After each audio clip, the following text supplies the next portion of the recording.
Asesmen nasional dilaksanakan di semua sekolah, madrasah, dan program pendidikan kesetaraan.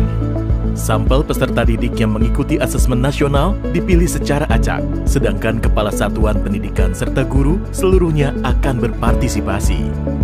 Bagaimanakah mekanisme kepesertaan tersebut dalam implementasi? Peserta didik akan mengerjakan 4 instrumen: asesmen literasi membaca, survei karakter, asesmen numerasi, serta survei lingkungan belajar. Peserta didik jenjang pendidikan dasar dipilih secara acak oleh Kemdikbud dengan jumlah maksimal 30. Sementara untuk jenjang pendidikan menengah dipilih secara acak dengan jumlah maksimal 45 murid. Masing-masing jenjang memiliki 5 orang peserta cadangan.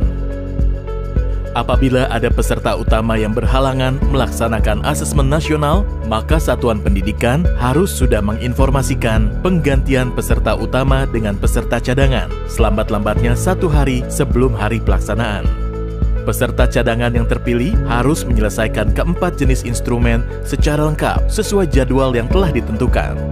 Kementerian Pendidikan dan Kebudayaan tidak menyediakan jadwal asesmen susulan. Peserta yang tidak hadir pada hari pelaksanaan tidak diberikan kesempatan untuk melakukan susulan dan datanya tidak diikutkan dalam penentuan hasil satuan pendidikan. Bila asesmen nasional di satuan pendidikan tidak dapat dilaksanakan karena adanya keadaan situasi darurat dan kejadian luar biasa seperti listrik padam atau bencana alam, maka dapat dilakukan penjadwalan ulang. Terkait pelaksanaan survei lingkungan belajar oleh guru dan kepala satuan pendidikan, beberapa hal perlu diperhatikan. 1. Seluruh kepala satuan pendidikan dan guru yang terdaftar di Dapodik atau EMIS dan mengajar di satuan pendidikan tersebut akan menjadi peserta dalam survei lingkungan belajar. 2. Pengisian survei lingkungan belajar untuk kepala satuan pendidikan dan guru dilakukan secara mandiri tanpa pengawasan dan diberikan waktu selama 4 hari. 3. Bagi guru yang mengajar lebih dari 1 satuan pendidikan, melaksanakan survei lingkungan belajar di setiap satuan pendidikan yang diajar. 4.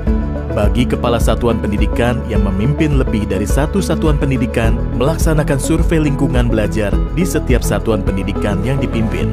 Apabila kepala satuan pendidikan yang berperan sebagai guru, maka akan mengisi survei lingkungan belajar baik sebagai kepala satuan pendidikan maupun sebagai guru. Sangat penting bagi setiap satuan pendidikan mendapat potret yang utuh mengenai kondisi pendidikan yang sebenarnya. Oleh karena itu, partisipasi aktif untuk melaksanakan asesmen nasional dengan menjunjung integritas tinggi akan mendorong dihasilkannya informasi yang akurat dan komprehensif. Dengan mensukseskan pelaksanaan asesmen nasional, mari kita tingkatkan mutu pendidikan di Indonesia.